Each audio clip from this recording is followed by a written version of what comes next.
Mughal-e-Azam, made 62 years ago, is a causa historical which I recommend to every viewer.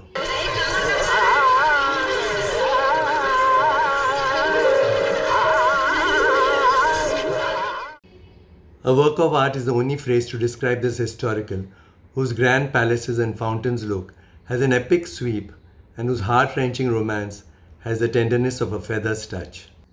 It took a possessed K. Asif a decade and many million rupees to make Mughal-e-Azam. अभी तक औलाद का मुस्कुराता हुआ चेहरा नहीं देखा औलाद की आरज़ू में अकबर के लड़खड़ा. Earlier in this part color film, the camera trails behind Emperor Akbar, played by Prithviraj Kapoor, on an arduous pilgrimage on foot, seeking an heir to the Mughal dynasty. He is rewarded with a son, Salim. फिर एक दिन मुगलों का तारीखी विकार हिचकोले खाने लगा और सरशार सलीम के कदम लड़खड़ा. When the pampered prince is drawn to wine and women, the emperor banishes young Salim to the battlefield to enable him to become a capable king. In a leitmotif that runs through the film, Akbar places consideration for his kingdom before paternal love. दुर्जन और फूलों का मुरझाना बहार की रुसवाई है. सुनो. Salim, played by Dilip Kumar, grows up and returns a strapping warrior. His hands have been soiled with blood. His heart still responds to beauty.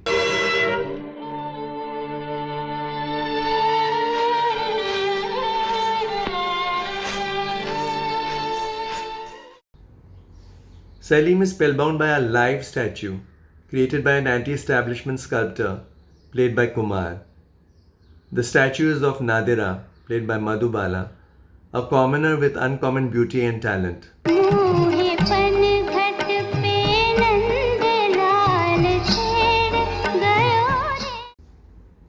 Impressed by Nadira's ras during the birth celebrations of Lord Krishna, Akbar bestows the title of Anarkali on her and appoints her the court dancer.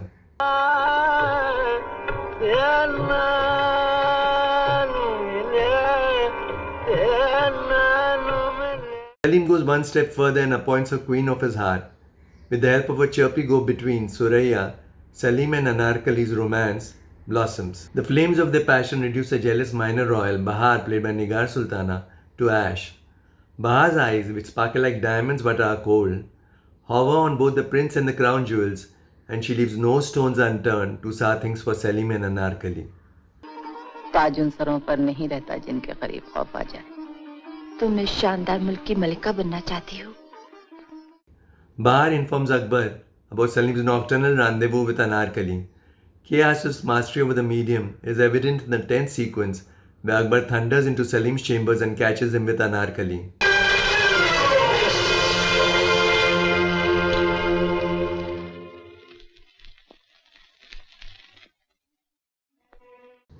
The director refrains from employing lines here.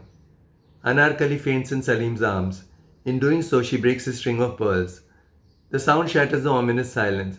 This has a far more devastating effect than any heated exchange. Infuriated, Akbar has Anarkali thrown into a dungeon, only to have her defiantly proclaim, "Jab pyar kiya to darna kya, pyar kiya koi chori nahi ki," to a crowded darbar.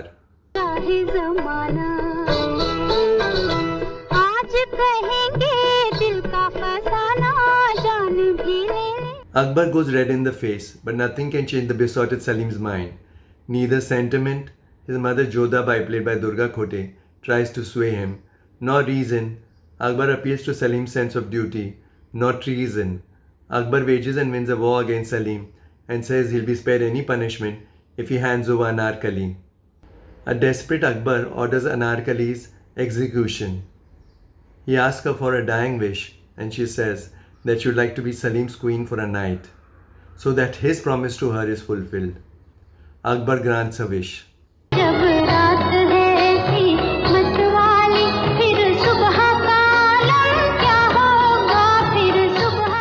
A highly ecstatic night sequence is followed by a plunge into agony at daybreak when Anarkali is led away by the guards.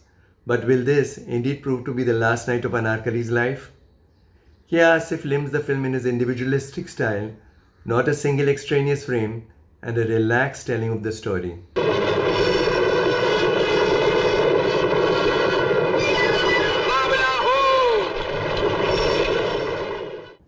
R.D. Matho's cinematography is one of the many pièces de résistance of the film. Whether it is the epic scale battle scenes or intimate close-ups of Dilip Kumar tickling Madhubala'S face with a feather, Mathur is at the top of his game. But the most talked about scene continues to be the one shot in the Sheesh Mahal, Glass Palace. Madhubala tours like a talk to the strains of Chup na sakega ishq hamara, charo taraf hai unka nazara, and her image is captured in hundreds of pieces of fragmented mirrors of the Sheesh Mahal.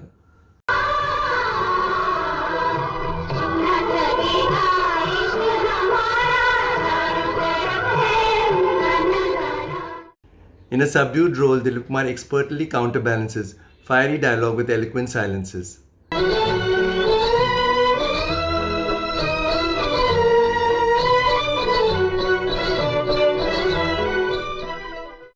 The regal Prithviraj Kapoor uses his booming voice to great effect and is very impressive. But the show belongs to Madhubala. Always beautiful, she'll never look this luminous. She appears hopelessly in love, but more important, effectively conveys the innate strength that stems from her conviction in her love. Madhubala'S Beauty has stood the test of time for 62 years and will do so as long as a print of Mughal-e-Azam is available. The dialogue credits are shared by Aman and Kamal Amrohi. Later on in life, Kamal Amrohi went on to direct Meena Kumari's last film, Pakiza.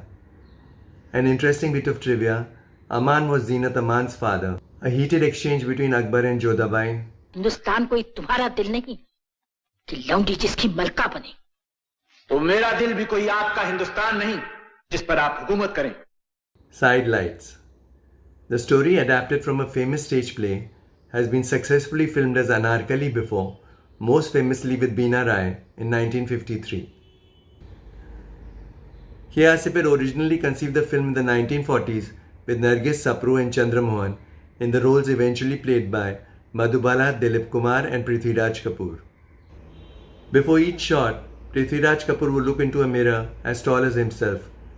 When K. Asif asked him why you do so, he replied, "To get under the skin of my character." Mughal-e-Azam was Madhubala's crowning glory, but sadly, she could not sign any film thereafter because of a heart problem. Tabla maestro Ustad Zakir Hussain says, "I was considered for the role of the young Dilip Kumar, but the role was eventually played by Jalal Aga." वक्त गुजरता गया और वक्त के साथ साथ नौखेज शहजादे की तबीयत की शोखियां. K. Asif had only one other directorial venture to his credit, Phool, which was made in 1944, 16 years before Mughal-e-Azam. Music composer Naushad says he recorded some 15 to 20 songs for the film, but not all of them were used. Dilip Kumar, in keeping with his princely role, did not sing a single song on screen. Zindabad, Zindabad, hai mohabbat Zindabad, hai mohabbat. For the perennially popular song Jab Pyar Kiya To Darna Kya, Pyar Kiya Koi Chori Nahi Ki, lyricist Shakil Badayoni and Naushad had a brainstorming session in the latter's bungalow's terrace that lasted a whole night. प्यार किया तो डरना क्या जब प्यार किया तो डरना क्या. They came with a song that has become the signature tune for rebellious lovers. That's all in this episode. I'll be back again with another film, another review. Subscribe to the Rock with DR YouTube channel and click on the bell icon to get regular updates.